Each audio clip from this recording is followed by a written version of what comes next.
साल से बैठा हुआ है लंदन के अंदर एक दहशतगर्द, उसको ड्रोन मारेंगे तो क्या वो इजाजत दे देंगे हमें?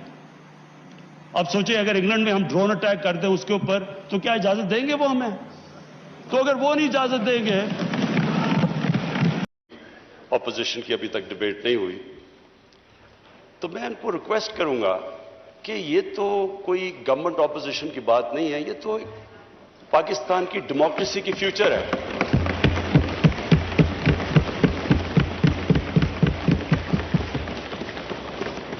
स्पीकर साहब, क्योंकि मेरी 21 साल जिंदगी इंटरनेशनल क्रिकेट में गुजरी, तो मैं सिर्फ अपने तजर्बे से बताना चाहता हूं कि जब हम क्रिकेट खेलते थे तो अपने अपने अंपायर मुल्क खड़े करते थे, और होता क्या था कि जो हारने वाला है वो हार नहीं मानता था।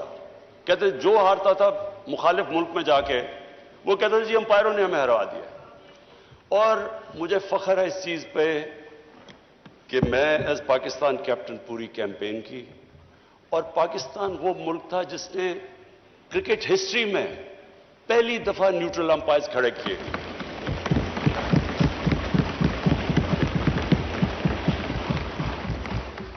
और आज दुनिया की क्रिकेट में न्यूट्रल अंपायर्स भी हैं, टेक्नोलॉजी भी है, और जो हारता है वो सब मान जाते हैं हार।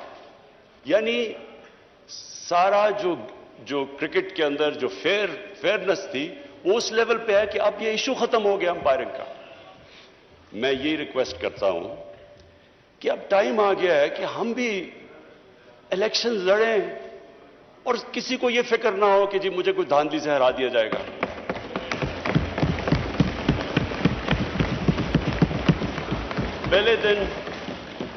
पहले दिन मैंने तकरीर करने की कोशिश की, ऑपोजिशन ने नहीं करने दी, और उन्होंने क्या कहा? उन्होंने कहा जी इलेक्शन ठीक नहीं हुए।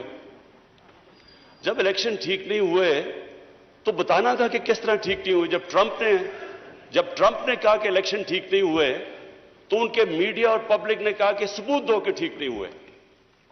हमने जब 2013 के इलेक्शन में कहा ठीक नहीं हुए तो हमने 133 में से 4 हल्के डिमांड किए थे कि इनकी रैंडम आप इनकी ऑडिट कर दें, अगर ये ठीक है हम इलेक्शन मान जाएंगे। हमें नहीं, उन 4 हल्कों को नहीं खोला गया। इवेंचुअली अदालत में जाके केस लड़के 2-2.5 साल के बाद खुले, चारों में धांधली निकली। तो मेरा स्पीकर साहब आज ऑपोजिशन को ये कि हमने पूरी कोशिश की और हम इस नतीजे पे आए क्योंकि जुडिशल कमीशन बैठी थी 2015 के अंदर, और उस जुडिशल कमीशन की फाइंडिंग्स थी 2013 के इलेक्शन के ऊपर, जो भी उन्होंने कहा कि बेज़ाब्तियां हैं वो सारी होती थी जब पोलिंग खत्म होती थी और उसके बाद जब रिजल्ट अनाउंस होता था। तो हमने इसके ऊपर जो सब अपनी डिस्कशन करके एक नतीजे पे आए कि इसका सिर्फ एक रास्ता है, ईवीएम मशीन्स। वो क्यों है? क्योंकि ईवीएम मशीन जैसे इलेक्शन खत्म होता है बटन दबता है, रिजल्ट आ जाता है। तो वो जो सारा पीरियड है उसके बाद जिधर डबल स्टैंप्स होते हैं, जिधर वो थैलियां खुली होती हैं, वो जो सारी चीजें होती, वो सारी चीजें खत्म हो जाती हैं अगर आप इलेक्शन खत्म होते साथ ही रिजल्ट आए और फिर पेपर ट्रेल हो कि जो भी क्वेश्चन करना चाहे तो उसके पास मौका हो वो जाके क्वेश्चन कर सके। तो मैं अगर इनके पास, ऑपोजिशन के पास कोई और तजवीज है तो हम तैयार हैं सुनने के लिए।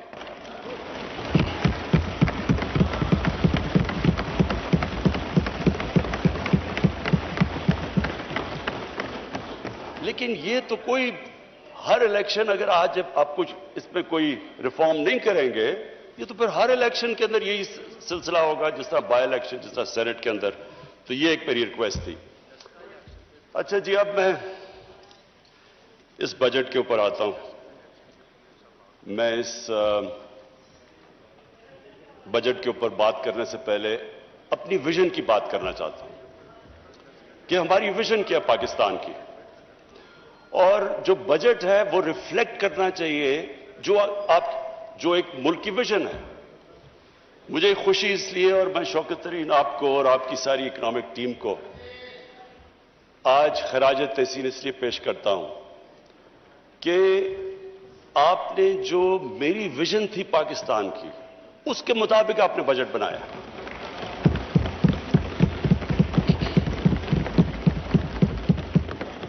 स्पीकर साहब, जब हमने 25 साल पहले तहरीक इंसाफ को इसको शुरू किया पार्टी को, तो हमारी जो मोटिवेशन थी, जो मेरी मोटिवेशन थी, वो एक ही थी, जो कि नजरिया पाकिस्तान था। नजरिया पाकिस्तान ऑब्जेक्टिव रेजोल्यूशन के अंदर बड़ा क्लियरली डिफाइंड है, इस्लामी फलाई रियासत। ये जो इस्लामी फलाई रियासत है, ये नजरिया जो हमारे फाउंडिंग फादर्स थे उन्होंने मदीना की रियासत से लिया, क्योंकि वो दुनिया की पहली फलाई रियासत थी। अब स्पीकर साहब, हमने ये क्यों, मैं जरा सारे हाउस के लिए, अपने यूथ के लिए, सबके लिए कहना चाहता हूं कि ये क्यों जरूरी है कि हम पाकिस्तान उसी फाउंडिंग फादर्स की विजन के ऊपर वापस जाए। वो इसलिए जरूरी है स्पीकर साहब कि अगर इस हमारे मुल्क की विजन से हम पीछे हट जाते हैं तो पाकिस्तान का मकसद खत्म हो जाता है। पाकिस्तान जब बना था तो हमें यह पता होना चाहिए कि बहुत ज्यादा मुसलमान हिंदुस्तान में रह गए थे, लेकिन उन्होंने भी पाकिस्तान की हिमायत क्यों की थी? क्योंकि जो हमारे फाउंडिंग फादर्स थे, इलामा इकबाल और कायद आजम, इन्होंने जो एक विजन दी थी पाकिस्तान की, उसकी वजह से सारे हिंदुस्तान के मुसलमान भी मुत्तफिक थे कि यह मुल्क बनना चाहिए। और वो विजन इलामा इकबाल ने, और जो मुसलमान दुनिया के सबसे बड़ा पिछले 300-400 साल में सबसे बड़े ज़हन थे, उन्होंने उस विजन के अंदर जब कहा था कि मुसलमान जब भी उठता है, मुसलमान का सिविलाइजेशन मदीना की रियासत के बाद जब भी उठा है, वो वापस गया उन प्रिंसिपल्स के ऊपर जो हमारे नबी सल्लल्लाहु अलैहि वसल्लम ने मदीना की रियासत में एस्टैब्लिश किए थे। तो वो प्रिंसिपल्स थे जिसकी वजह से एक कौम उठी। तो मैं स्पीकर साहब आज ब्रीफली वो बताना चाहता हूं कि वो क्या चीज थी कि एक इतना अजीम सिविलाइजेशन खड़ा हो गया, और कभी इतनी तेजी से एक सिविलाइजेशन नहीं खड़ा हुआ। जब मदीना पहुंचे रसूल अल्लाह, तो उन्होंने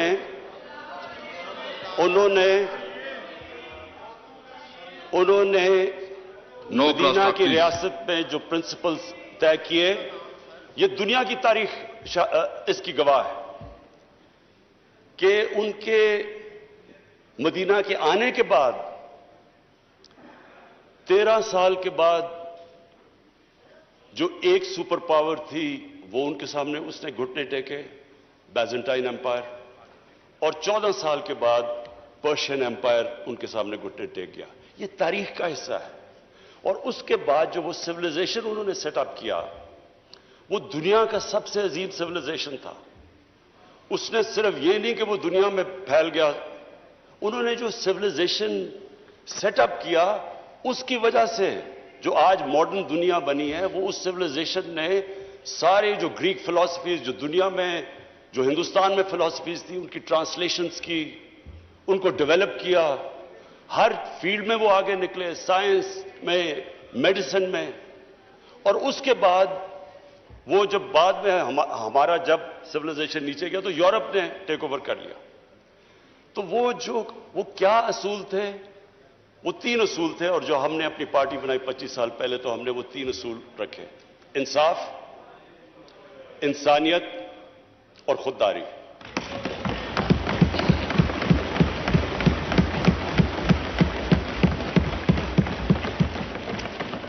और ये 3 हमारी विजन स्टेटमेंट में है कि हम ये समझते हैं कि जो हमारा बजट है वो रिफ्लेक्ट करना चाहिए ये 3 प्रिंसिपल्स। तो इससे पहले मैं आज अपनी इकोनॉमिक टीम को खराज तहसीन पेश करता हूं। हमारी जो इकोनॉमिक टीम है, और जिसमें जब से हमारी गवर्नमेंट आई और अब तक जिसने भी हमारी इकोनॉमिक टीम में शिरकत की, सारे मुस्तहिक हैं आज मुबारक के भी और खराज तहसीन के भी।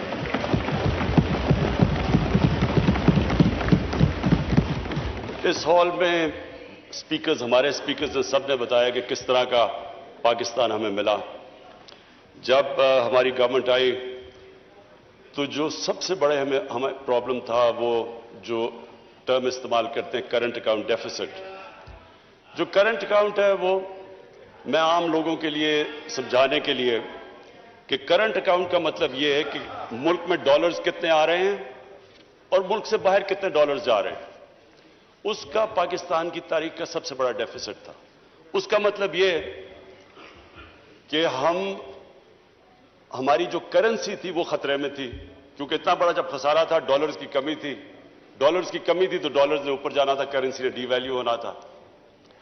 उसके लिए जो सबसे बड़ा हमें आते साथ ही सर्वाइवल का जो शुरू में पीरियड था, हम सब नए थे, टीम नई थी, तजर्बा नहीं था, तो उसके अंदर इतने बड़े क्राइसिस में मैं इसलिए अपनी टीम को खिराज तहसीन पेश करता हूं कि हमने बड़े मुश्किल कदम उठाए अपनी इकोनॉमी को स्टेबलाइज करने के लिए।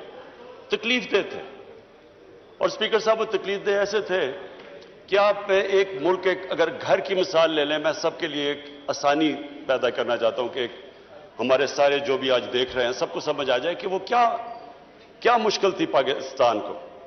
एक घर मकरूज हो जाता है, आमदनी और खर्चे में बड़ा खसारा हो जाता है, किराएदार आ रहा है, लोग आ रहे हैं पैसे मांगने के लिए, कर्जे लिए हुए हैं, तो वो घर क्या करता है?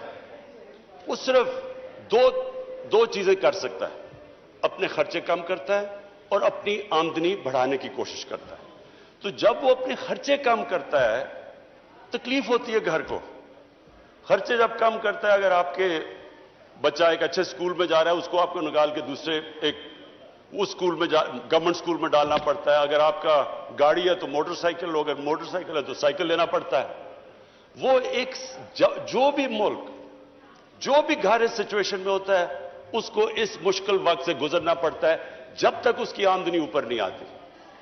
तो हमारे लिए वो मुश्किल फैसले करने थे, लोगों को तकलीफ हुई, अवाम बड़ी मुश्किल से गुजरी और कई अभी भी गुजर रहे हैं। लेकिन इसके अलावा जब एक मुल्क मकरूज हो जाए और जब एक मुल्क इस मुश्किल में पड़ जाए, इसके अलावा दूसरा और कोई रास्ता नहीं है उसका। कोई भी मुल्क ले लें, जब तुर्की में प्राइम मिनिस्टर तब अर्दोगान आए, तो उनको भी, जब तुर्की को, जो वो भी कर्जे में डूबे हुए थे, उनको भी IMF के पास जाना पड़ा, लेकिन वो भी 2-3 साल मुश्किल वक्त से गुजरे। तो मुझे आज ये खुशी है कि हमारी इकोनॉमिक टीम ने जिस तरह के फैसले किए, जिस तरह हम वो चैलेंजेस लिए और जिस तरह उन चैलेंजेस से निकले। एक तो इकोनॉमिक चैलेंज था, दुनिया में बाहर गए, पैसे इकट्ठे करने की पूरी कोशिश की। मैं आज फिर अपने वो मुल्कों का शुक्रगुजार हूं जिस तरह UAE ने हमारी मदद की, सऊदी अरेबिया ने हमारी मदद की, चाइना ने हमारी मदद की।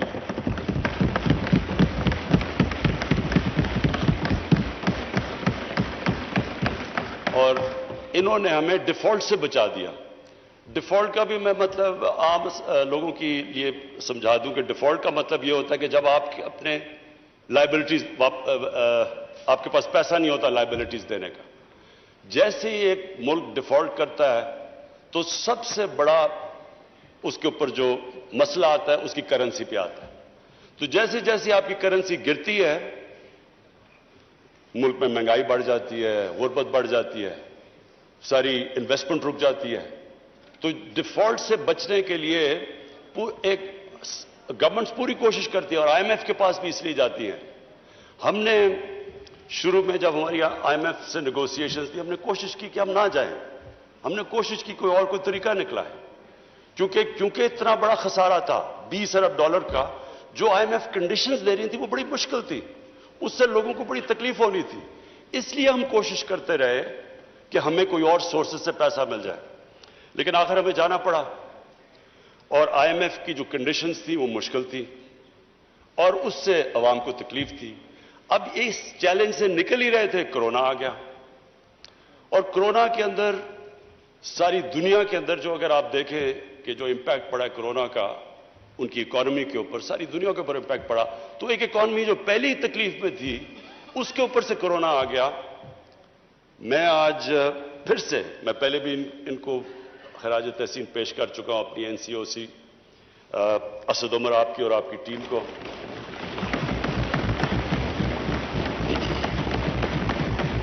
डॉक्टर फैसल को, और उसमें फिर जितनी भी कोऑर्डिनेशन थी, पाकिस्तान आर्मी, उन्होंने हमारी पूरी मदद की। हमने इंटेलिजेंस पूरी उनसे ली, जो भी फिर हमने हॉटस्पॉट्स और फिर उनको लोगों को ट्रैक एंड ट्रेस, और डॉक्टर फैसल जिसने पूरी एक्सपर्ट ओपिनियन हमें देता रहा कि ये दुनिया में ये हो रहा है तो आपको ये जो भी कदम हमें उठाने चाहिए। तो उससे मैं आज, हम सारे पाकिस्तानी, हम वो खुशकिस्मत कौम है। अगर आप इर्द गिर्द देखें, ईरान में देखें, बदकिस्मती से अभी अफगानिस्तान देखें, हिंदुस्तान देखें, आज इंडोनेशिया में जो हो रहा है, तो सारी, और बांग्लादेश में जो सूरत हाल है, लॉकडाउन लगा दिए हैं, उसके मुकाबले में अल्लाह का मैं खास तौर पे, क्योंकि अल्लाह ने, हम इंसान तो एक स्टेज तक जा सकता है, उसके बाद तो ऊपर वाले के ऊपर छोड़ देता है, और उसने हमें बचा लिया। हम जिस तरह निकले उससे,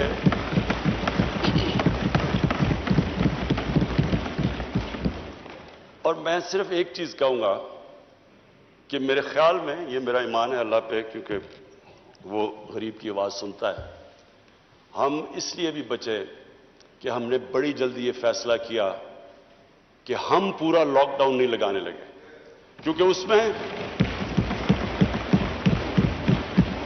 स्पीकर साहब सारी दुनिया का तजर्बा है, फैक्ट सामने आ गए हैं। लॉकडाउन से जो गरीब है, जो निचला तबका है, वो पिस जाता है। सारी दुनिया के अंदर, अमेरिका के अंदर फूड लाइन, दुनिया का अमीर तरीन मुल्क, खाने के लिए लाइनें लोगों की लगी हुई थी, खाने नहीं थे लोगों के पास। हर जगह दुनिया में गुर्बत बढ़ी है जिधर लॉकडाउन लगा है। बड़ा प्रेशर था हमारे पे, बड़ी ऑपोजिशन की डिमांड थी कि जी लॉकडाउन लगाया जाए। 2 महीने बड़ा बुरा भला भी कहा गया कि जी इनको समझ नहीं है, लॉकडाउन